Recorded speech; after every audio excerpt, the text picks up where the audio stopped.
मागे मराठवाड्याचं झालं होत असं वाटतं, पण आता हे माझ्या आयुष्यातली दुसरी नवलाची गोष्टी उदगीरला हे साहित्य संमेलन आता होत आहे.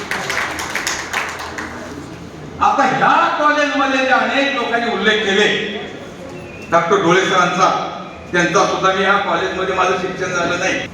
आता आपल्याला हे एवढे मोठे साहित्यिक सहज उपलब्ध होणार आहेत एका झटक्यात, पण तिने टप्प्या टप्प्याने आणले.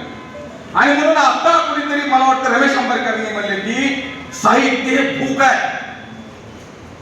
जसं आपल्याला अन्न हे भूक नाही, तर त्या अन्नाबरोबर वैचारिक वाद साहित्य हे सुद्धा भूक आहे.